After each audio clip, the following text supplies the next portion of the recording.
welcome to another video with new stories from Ethiopia, Eritrea, Somalia and Taiwan.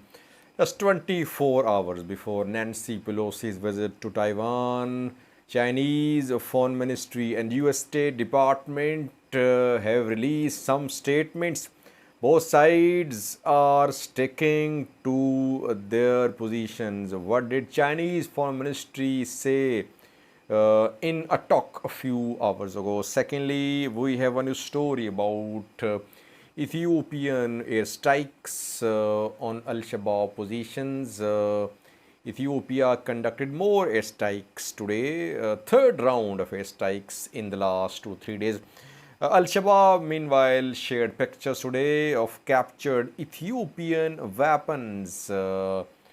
A POW, prisoner of war, and a vehicle of Ethiopian forces was also shown by Al-Shabaab fighters. Thirdly, we have a new story from Eritrea. Some elders from eastern Sudan are due to arrive in Asmara, Eritrean capital. Some key meetings are expected in Eritrea. Eastern Sudan shares border with Eritrea. Eastern Sudan has been fighting Khartoum for years when Omar al-Bashir was in power. Even back then, Eastern Sudan tribes rebelled. They fought against the government of Omar al-Bashir. Then he was removed. Omar al-Bashir, new government was formed, transitional government. But Eastern Sudan remained destabilized, and Eritrea has its influence in this eastern part of Sudan. What is going to be discussed in the meetings due to be held in Asmara, Eritrean capital? And last, viewers, we have a very important news story from Tigray. On Tuesday, a foreign delegation is due to arrive in Tigray. Reportedly, it is going to visit Tigray on Tuesday. EU's Annette Weber just 24 hours ago said that she would visit Tigray. Reportedly, some other foreign diplomats will also be there. What is going to be discussed? What we have learned is that this visit of foreign diplomats will focus on one point, and it's a very crucial visit. How will Tigray play its cards in talks with foreign diplomats? That remains to be seen. Tigray regional government is under pressure at home for restoration of basic services. Now, a detailed look at this upcoming visit. Firstly, a new global conflict in the making. Nancy Pelosi, US House Speaker, due to visit Taiwan after around 24 hours. She arrived in Singapore today. She'll visit Japan, South Korea, Malaysia, and Taiwan too. And China has been warning US that Nancy Pelosi must not visit Taiwan, otherwise all options, including military option, are open. In a telephone conversation last week, Chinese President Xi Jinping talked to Joe Biden, US President, and he warned US President against Nancy Pelosi's visit. But Nancy Pelosi is due to arrive in Taiwan in coming hours, around after 24 hours. Meanwhile, US has mobilized its military assets close to Taiwan, and US is conducting naval drills, military drills with Australia, Singapore, and Indonesia, I think, or Malaysia. Close to Taiwan. China has also conducted military drills close to Taiwanese coast. So it means that both sides are sticking to their positions. Chinese Foreign Ministry and US State Department just a few hours ago spoke about Nancy Pelosi's visit. What did the two say? China is taking a very serious position, very strong position. China says it's a violation of China's sovereignty, territorial integrity. China will take all measures to safeguard its territorial integrity and sovereignty. What does it mean? Which all measures can be taken by China? That remains to be seen. Watch two statements. One is from Chinese Foreign Ministry, and second one is U.S. State Department spokespersons talk about Nancy Pelosi's visit to Taiwan. US House Speaker Nancy Pelosi is scheduled to visit Southeast Asia and East Asia this week. What's China's comment? We have repeatedly made clear our serious concerns and our strong opposition to the potential visit of Pelosi to Taiwan. And we stress there will be serious consequences if she insists on making this visit. During the phone call between President Xi and President Biden, President Xi stressed that the Chinese side's position on the Taiwan question is consistent. He stressed that safeguarding China's national sovereignty and territorial integrity is the firm will of the more than 1.4 billion Chinese people, and the public opinion cannot be denied, and those who play with fire will perish by it. We believe the U.S. will be very clear-eyed about this. The potential visit, if made, will be a gross interference in China's internal affairs and severely undermine China's sovereignty and territorial integrity, tramples on the One China principle, and to gravely undermine the China-U.S. relations. It will lead to a very serious situation and consequence. We would like to make clear to the U.S. side again that the Chinese side is fully prepared for any eventuality, and the PLA will never sit idly by. The Chinese side will surely take strong and resolute measures to safeguard our sovereignty and territorial integrity. What the U.S. side should do is to abide by the One China principle and the three Sino-U.S. joint communiques and honor the commitment of President Biden of not supporting Taiwan independence, and it should not arrange for Pelosi's potential visit to Taiwan. The Speaker has the right to visit Taiwan, and the Speaker of the House has visited Taiwan before without incident, as have many members of Congress, including this year. Secondly, Ethiopian airstrikes on Somalia, on Al-Shabaab positions in Somalia continue. The airstrikes started in Bakul region of southwest state of Somalia, I think 3 to 4 days ago. In Bakul, several Al-Shabaab positions were targeted. Then Ethiopian Air Force conducted airstrikes in Hirshabelle, Hiran region, Hirshabelle federal member state. Here airstrikes were conducted. And now in Gado region, Ethiopian Air Force conducted airstrikes a few hours ago. Gado region, and here a town was targeted. According to Ethiopian National Defense Force, preparations were being made by Al-Shabaab fighters to enter Ethiopia. That is why these airstrikes were conducted on Gado. So 3 zones have been targeted by Ethiopian Air Force so far, 3 Somalia zones. Ethiopian Air Force is conducting these airstrikes with consultation from Somalia's government, Somalia's regional governments, because today Ethiopian military officers were seen having some meetings on Ethiopia-Somalia border. General Tesfaye Ayaleo is Ethiopian National Defense Force General who is overseeing this operation against Al-Shabaab.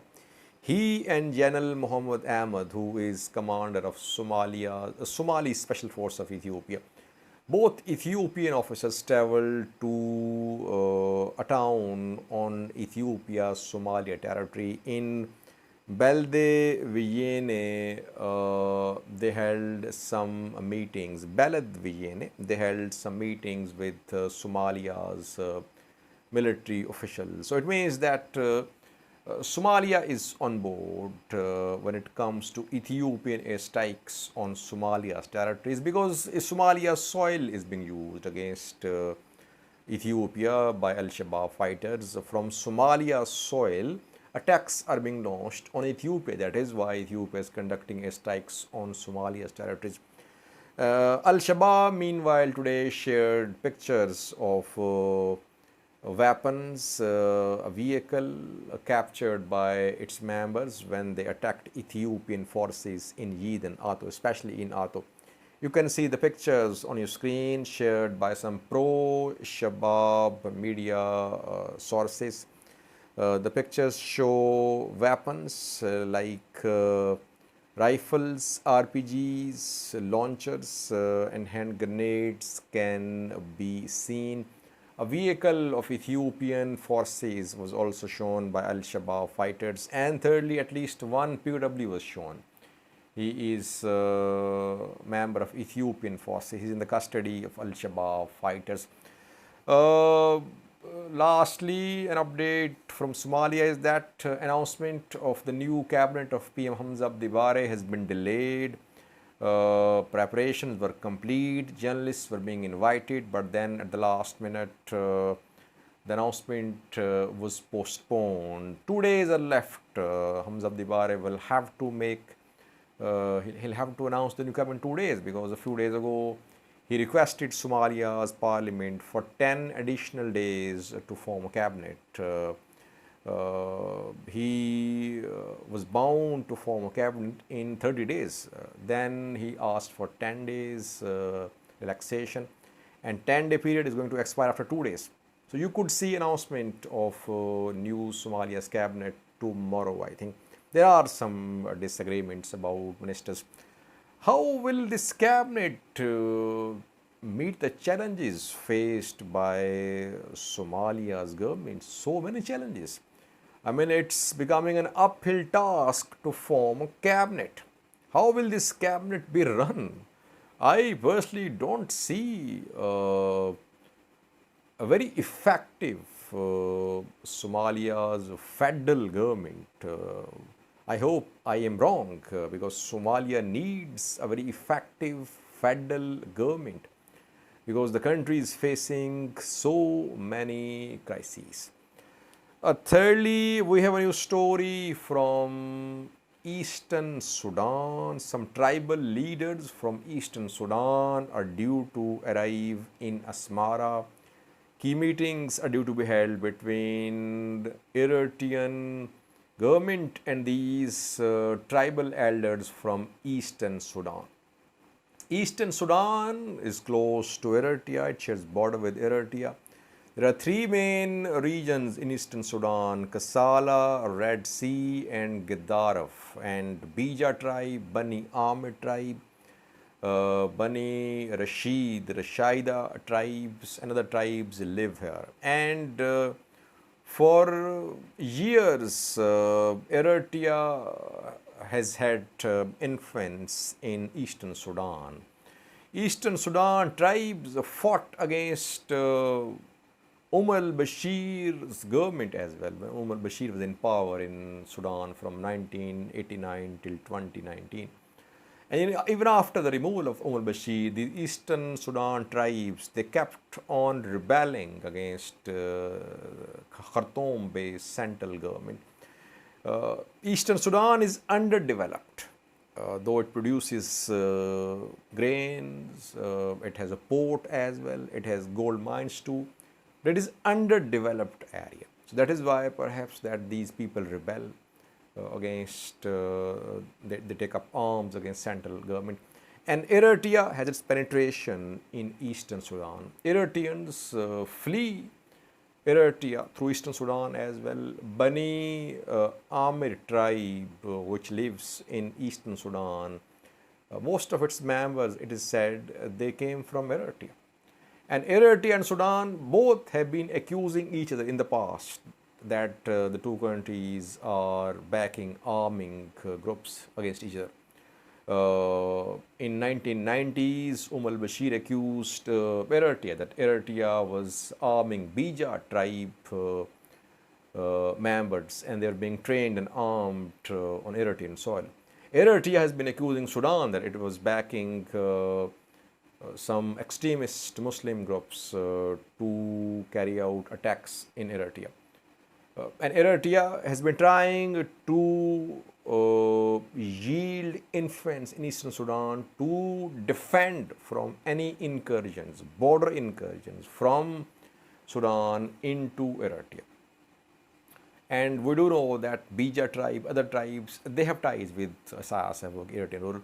And in the past few months, we have seen that Eritrean President Isaias Afwerki has sent special messages to Abdel Fattah al-Burhan, Sudanese army chief, and Hamati, vice chairman of Sudan's top body, Sovereignty Council.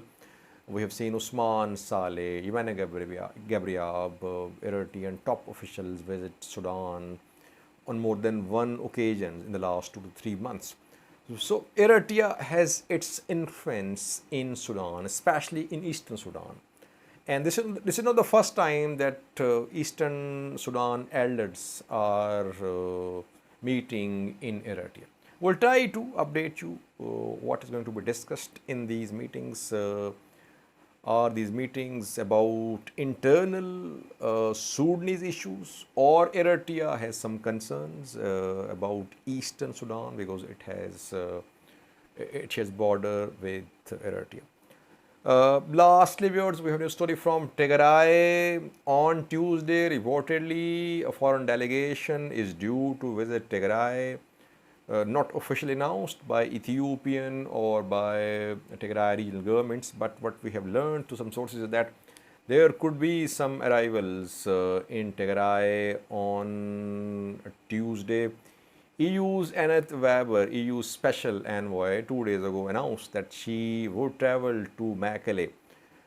And other US UN officials who have held some meetings in Addis Ababa with Ethiopian government officials like Adama, they have also been saying that they would travel to Mekelle. And Ridwan Hussein, Ethiopian national security advisor, said 2 days ago that the foreign diplomats would be allowed to visit Mekelle. In a briefing 2 days ago, Ridwan Hussein and Ethiopian Minister of Justice shared Ethiopian government's position about peace process. And in that briefing, diplomats from Germany, France, Italy, US Secretary General, Special Representative, EU, US Special Envoys participated. So we could see these foreign diplomats, officials visit Tigray on Tuesday. And agenda will focus on start of talks. Tigray is of this view. Tigray's position is that talks should start after resumption of basic services in Tigray, telecom, banking, electricity. So far, the services have not been restored. Foreign diplomats will try to convince Tigray that it should start talks, even with partial resumption of basic services. Tigray said that there should be withdrawal of all hostile forces from Tigray territories before the start of talks as well. This is a very tough condition. So pressure is going to be exerted upon Tigray by these foreign officials in this visit. That is how I understand this. Will Tigray give in to this position? Will it step back a little? That remains to be seen. It's a crucial visit, viewers. If this visit fails, it means that start of talks will be prolonged, and fear of resumption of armed hostilities will grow. That is why we are hoping that something good comes out of this visit of foreign diplomats to Tigray. Update you in coming hours about this visit. Thank you for watching.